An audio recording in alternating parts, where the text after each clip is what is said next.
Hello, everyone. This is John Costa at the Documentary Media Centre, home of the Parallel Lives Network and the Parallel Lives Archive, and everything to do with, what's going on in the world, really. And I'm delighted. I'm very, very happy to be finishing the year talking to a real critical friend, I think, of the Documentary Media Centre now. A good friend, a good activist, Kavita Ashok in New Delhi in India. Thank you for joining me this morning. Hello and namaste to everybody around the world. And John is a very good friend too. And here we are towards the end of the year, closing up from my side and on a very good note with John. Brilliant. Thank you very much, Kavita. Now, first of all, where did the year go? It seemed to go very, very fast. Absolutely. Yes, this year really rolled away, because I think after COVID, we were all raring to go and, dying to do some real work, especially when we talk of people who have the passion to change the world. I'm only addressing those people, but otherwise also I see family, friends, children, everybody had a very, very hectic year and people were very happy to step out, firstly. And even for us, getting out and doing some work on the ground was very refreshing after 2 years, nearly 2 years of being indoors and doing a lot of online work. So this was a good change and very, very welcome and healthy. Yes, it's interesting when I reflect back and preparing for today's conversation, the various conversations that we've had. We must have had 4 or 5 now over the last couple of years during the lockdown, and it was very much around the work that you used to do and how you first got into that and what you're trying to do online. And I know you're very active and proactive when it comes to being in the media there, isn't it? Talking about air pollution and things. And now we're opening up again. Has that really made people feel as if they can do something now? Do you feel people have felt like they were bottled up for that couple of years and now they can get back out? Because yours is all about planting trees and getting out and talking to people. It must be nice to be able to do that. Yes, I think, as people have seen that, we can't fight nature. And the more we destroy, the more we get a backlash. So this everybody has understood, I think. And these 2 years gave us a lot of time to introspect, to sit down and see what part did we play, in this kind of a pandemic, and how badly I think we handled it, because all hell broke loose and nobody knew what to do. So I think it taught us a lesson because a lot of us lost our loved ones in the pandemic. So I think moreover, it was more of an awareness which came into the mind. And I have a lot of new people who are willing to do this work or any kind of work, whether it's social service, whether it is environmentalism, or it is health activities, whatever, giving back to the society. I think that seed got sown during the pandemic and a lot of goodwill has been generated. That's my reading of people around me and in the country. So I see a lot of young people and a lot of old people also who are retired at home. They're calling up and saying, we want to do something, we have the time. So this was never there before. So the pandemic has taught us a very, very strict lessons too. Yeah, that's a really interesting point that you've mentioned there as well, because we get used to seeing climate action or climate activism tends to be very much around big policy decision making places like the COP, but also the school protests, the school kind of, like Friday afternoon things that really caught everyone's imagination with Greta Thunberg. Whereas what you're saying there is that the older generation, almost like our age and slightly older, are suddenly, well, actually, we've maybe got the time. How can we then hook up with young people that have got the passion to be global citizens and do something about climate action? What kind of things do you suggest to people to do? Is it just kind of going out and having a conversation, or is it more about go out and try and meet people and do things like the planting of a tree together intergenerationally? I should imagine is quite a big thing, isn't it? Absolutely. In fact, when the pandemic got a little slower, that's the time I was, a few of us did the brave heart act. We put on our mask and we did a waste management workshop, close by in the community where I live. And it's very surprising because it was organized in an open lawn. So we encourage people that you don't have to sit close to each other. There was social distancing and seating arrangement made. And you will be surprised that 80% of the percentage of people who were present were all older people, like 70 plus. It was amazing that I had so many older people in my community who for the first time got interested in doing composting, talking of waste management. And of course, I did speak of no plastic pollution. We gave them cloth bags, and we had a good talk about it also. But I think people, we don't need everybody giving us a lecture on talking, because I guess everybody I talk to already understands that there is air pollution, there is plastic pollution. So I am actually, as an activist, as an environment lover, I'm looking for people to join in and do real groundwork. I don't want people to talk, because see, John, truly speaking, on a lighter note, as it is, I'm doing so much talking on television. I don't need to do more talking, more people telling me, the same thing. We don't want to be repetitive. Rather have an army of people coming from goodwill, who are ready to devote some time, maybe an hour or 2 hours a week, who are ready to come and maybe go to schools or help with plantation or talk of waste management, do the composting, teach people. So I think all that will help a lot. And when it becomes a mass moment, that's the time is going to be successful. One person can we can shake the world, but we can't break the habits. For breaking it, you need one person in every household. Then that's when we can break the habits. Yeah. I mean, do you find that when you're talking to older people, because I have this conversation with my parents all the time, I'll be walking from my space upstairs through where they are downstairs to the kitchen, and it'll be like, oh, have you seen this on television? And it'll be something, environmental, because they know I'm interested in it. And I'll just look at them and say, well, that was your generation, that's your fault, type thing, And we laugh. I'm not really kidding.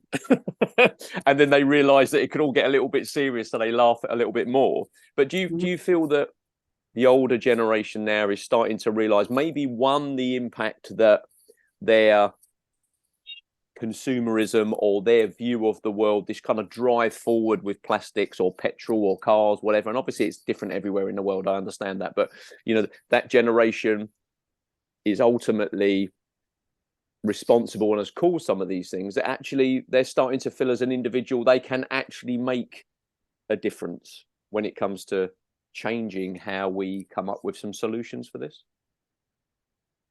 I have a very different understanding of older people, like maybe even my own dad, and my uncles and aunts and neighbors and parents or friends and everybody. I understand that they're wiser than us, because they laugh at me and say, listen, girl, you are struggling for fresh air and fresh water, while we lived in cities and towns and villages where it was always green. We had fresh water and nobody had this plastic pollution. We used to go get our vegetables in a cloth bag. So that was a norm.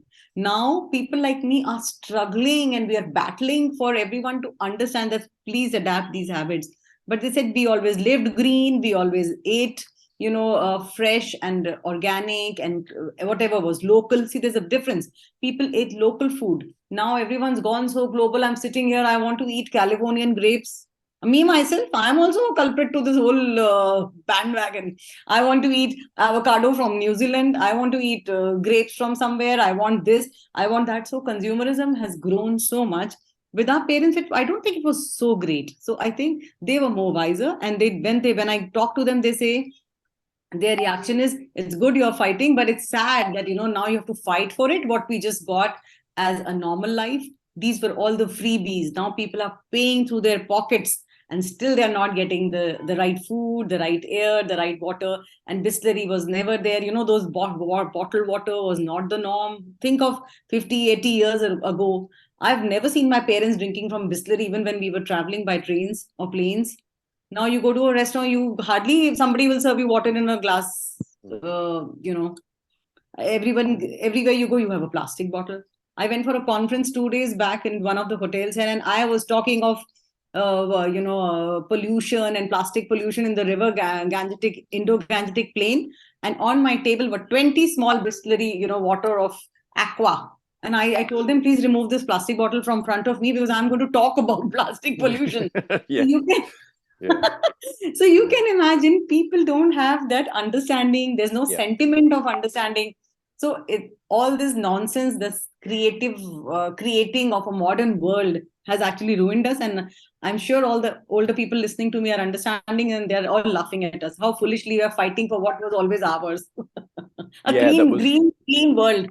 that was already there, and then kind of It was already got there. Yeah. changed. Yeah, that's interesting, isn't it? Because again, that's that intergenerational conversation with younger people, because the work that we do in schools and the work that you do in schools, obviously, when you work with young people and you talk to them about these things, they kind of get it. You know what I mean? Like you talk to the eco club at a primary school or something like that, and they'll go home and they're the ones that ultimately are going to get parents to change habits, because they're doing it for a project, or they've got to record their plastic usage and stuff like that, or collect the caps or whatever. But then for some reason, you'll walk down the road and you'll see a couple of teenagers and they'll just like throw stuff. You know what I mean? Even now, you know what I mean? So, and I said to these two lads the other day, they threw a couple of things on the floor, like, and I said to them, "Why don't you put that in the bin?" And they kind of looked at me. I said, "Just put it in the bin." And he was like, "Okay." So I laughed and he laughed and all that sort of stuff, because I don't get angry about it anymore, because ultimately, it's one of those things, that Keep Britain Tidy campaign. Britain would be a lot untidier without that campaign, but we've still not educated young people not to do that on the street. So what's happening, we've got this disconnect between primary school age up till 10, where it's cool to be environmentally aware and collect stuff and keep track of your environment, yet we seem to have lost the teenage generation, some of them, that see the fact that putting something in a bin is still not a logical thing to do. So why are we losing teenagers? What is it that's happening at that age that means we're not carrying through that eco awareness from primary school? Because obviously it's been around long enough now that someone who's 15, 16 now will have been in an eco club or wore a green sweatshirt because they were in the eco group and stuff. And I think that's one of the challenges. It's not the primary school age, the younger children, and maybe it's not our parents' generation. It's actually the teenagers who are the ones that are caught up in consumerism and social media usage. Yeah. What's your opinion of that? See, I rightly said, I feel the younger children are the more receptive to any talk that we have on environment or simple topics of climate change, because with tiny children, I can't go talking big terms because they won't understand. But when you tell them that you plant a tree, you take care of it like your baby, they're very happy to take the plant home.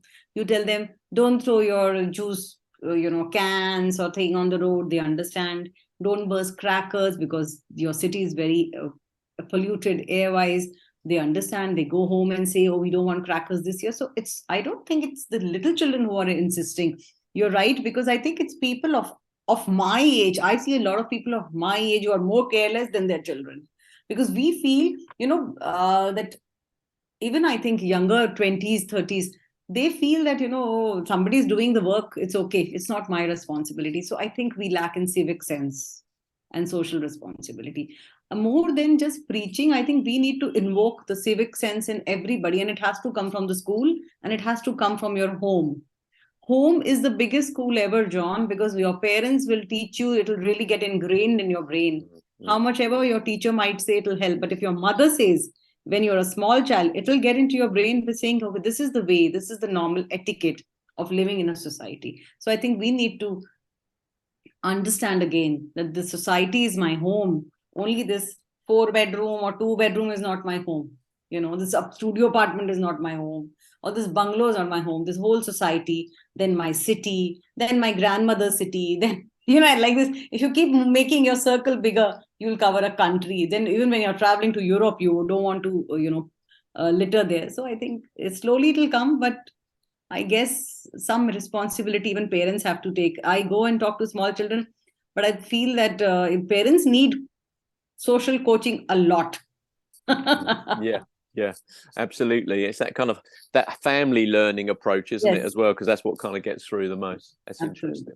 Now, I mean, I know you go on television and in the media very regularly, because I see all the stuff that you put out on Twitter, which is great to see, because it just means that you're always on a panel and you're always there advocating and stuff. Can I ask you, do you feel, as someone that is a regular doing that kind of thing, that the questions you're being asked by the media, the reporters, the presenters are different?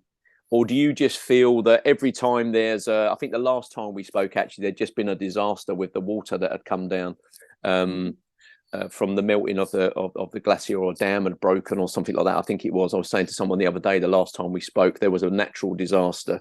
Or there's air pollution, or that story we shared with each other the other day about, for the first time, Mumbai, the second city in India, passing the capital as air pollution being worse. Do you just feel like they get you on because they know that you'll talk about it and be passionate and eloquent? Or do you feel that the questions from those people are changing? See, my understanding of the media here is, I think they like to invite me because they know that I will do only fair talk. I don't show my allegiance to any political party, firstly, because normally we have seen some people, when they get older or when they get senior with their work, or if they have a lot of body of work behind, they start showing allegiance to party A, B, or C. So, for me, it doesn't matter because, John, I don't have to take funding from anybody. I don't have to report to anybody. So my understanding is only my own work at the ground level. And of course, we see what's happening around us and we read a lot. So we understand the concepts, they are clear.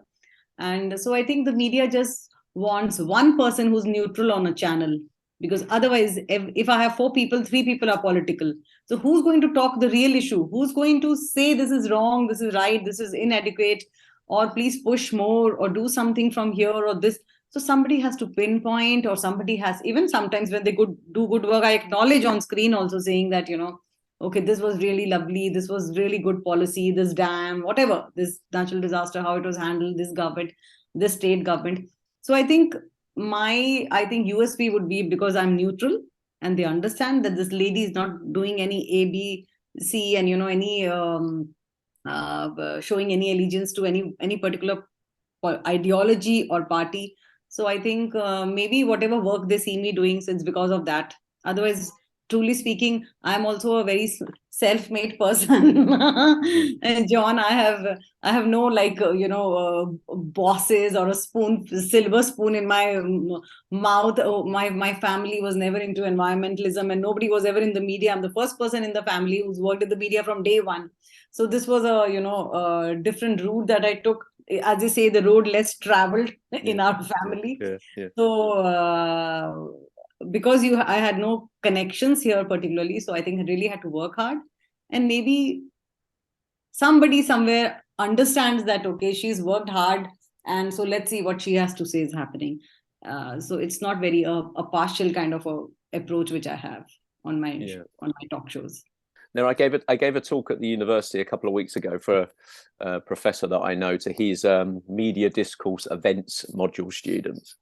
And I was talking to him about this kind of the great myth of journalism, which is, journalists hold truth to power.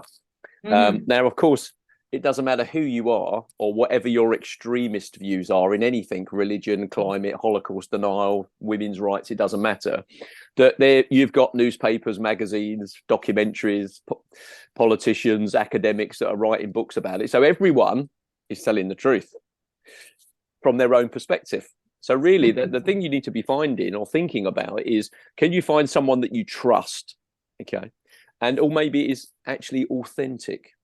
Now, this is the reason that I like what you do, because every time I talk to you, there's an authenticity there, as in you believe what you're saying and you never showboat.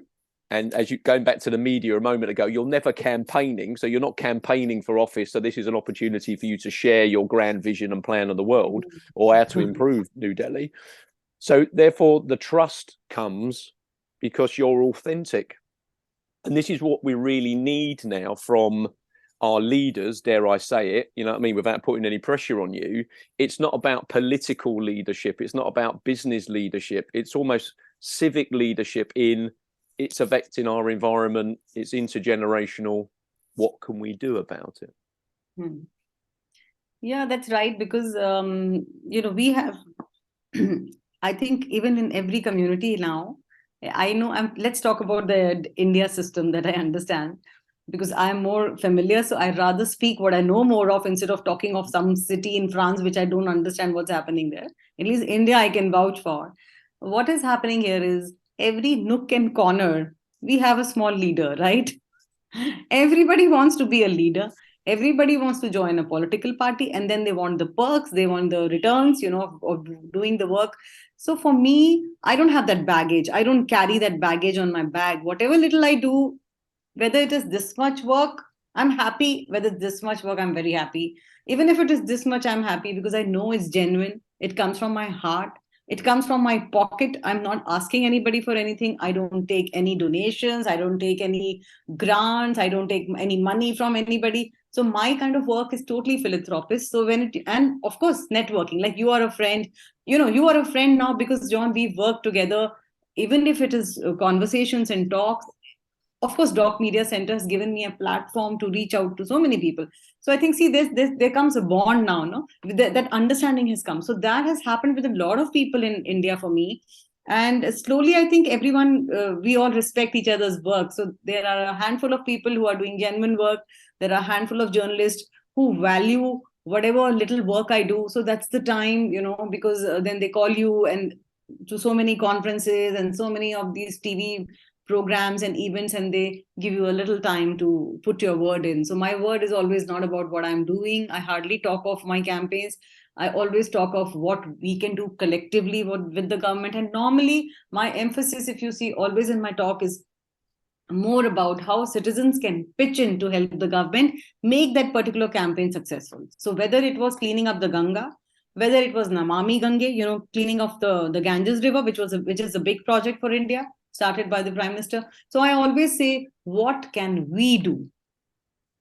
It's not about what the government has do. We have a beautiful policy. I have 30 pages of the project. It's not going to help anybody, even if I read the 30 at a meeting. So what I ask is, what can you do? If you go, and for us in India, the river Ganges is also a spiritual and a religious river. We worship the river. We do so many pujas, and we do a lot of rituals there on the banks. So the thing is that I ask people, every time you're going to the bank of Ganges or Yamuna in Delhi, do you even think, do you have an iota of a thought that this river is mine and I don't have to dirty it?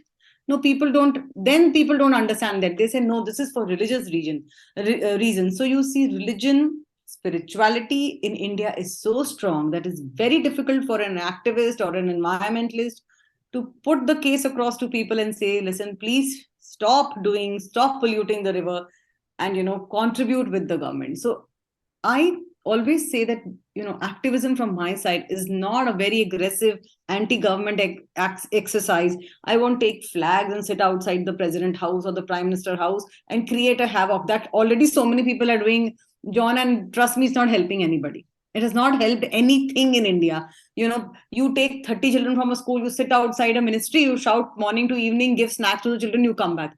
It's a futile exercise. I've also tried it long time back, nothing happened. So I think the idea is rather educate those children, team up with them, do some real work. I think the idea of a campaign should be that when we started in the morning, where were we? And when we ended in the evening of that particular day, did we do something? Did we make a difference? How many people were converted in thought? How many people got converted in action? So I work with that agenda. I don't work with like, okay, I'm very popular with the ministry. I don't need to be popular with the ministry. If you do good work, you're already being asked to come and talk. You're already popular. And for me, popularity is not the key here. Do good work. If you're very dying for fame, it will come to you in any case. There are people who are, if I may say, if I'm not wrong, a lot of people have got into environment now recently because they think it's a very easy field and it's going to get us in the news. Don't you think so? Yeah, totally agree. Yeah, it's a trendy thing to be involved in. It's a trendy thing. Yeah. Everyone likes to talk about climate change, and even if I go and visit some people and they know I work in environment and climate change and all, so the people will start talking of air pollution as soon as they see my face. If they see me in North India, they talk of the Ganges is very dirty. If they see me in Delhi, they'll say air pollution. So it's good because I don't feel ashamed. I feel good. I said, okay, at least I have that identity. They see me and they think of it. Okay, this is one thing we can talk with this lady. So good. Let people come forward, carve a niche for yourself, contribute, get together. Even if you can't do anything, as I always say, my motto is to everybody, to every lay person, 5 trees in your life. Do that and you're going to heaven. Yeah. Those little micro actions, you know what I mean? Just do something, you know, don't talk about it, just do something, prove you're going to do it. Yes. Great. So listen, when as we come towards the end now, I just want to kind of get you to look forward to next year and Tree for Life, you know, your NGO, you know, what are your kind of aspirations? You even said to me about your Christmas tree behind you, which is wonderful, that you actually planted that. Yes. And stuff. So I know tree planting's a big thing for you. What are your hopes and aspirations for 2023? You know, I think basically there are two major issues which we are facing here in India now. One is that very, very unhealthy bad water supply to domestic homes. And that is because we are unable to implement the strict policy of the government on the ground level. We have tanneries, we have industrial waste, we have chemical waste flowing into our rivers through tributaries and, you know, small streams, and they're not being monitored, they're not being fined. So finally, that toxic water is somehow entering our homes and food, and there's a lot of health issues. And I don't want 2023 to have more people falling sick just because they did not have the basic requirement of clean water. First, I think, is clean water. And of course, air pollution is a big mess. And, you know, whatever excuse we might give in India, that we have a geographical location, we have this, we have the stubble burning. Why are we not able to solve it? We are such educated lot. We have, you know, research scientists, we have environmental ministry, we have so many other bodies, you know, we have the GRAP, the action plan. We have so many communities. We have the Central Pollution Control Board. And there we've got the meteorological department. We have so many other NGOs who are doing statistics. But where is all that data being used? Is it only, you know, getting a booklet published? I think that's a useless attempt. You study and you publish a booklet at the end of the year and say, oh, there was a lot of air pollution in Delhi. Why is the state government and the central government not sitting down in harmony and finalizing this air pollution menace that we have? So I think air pollution and water pollution should top my list of action. And of course, tree plantation, because all the schools are open now, so we can get back the children, rope them in to do some real green work. Because see, everybody loves a green city, everybody likes a green school, and when you're walking, you want shade. So somebody has to do the groundwork. So I think children are my best bet when it comes to these kind of projects. Brilliant. Thanks very much, Kavita.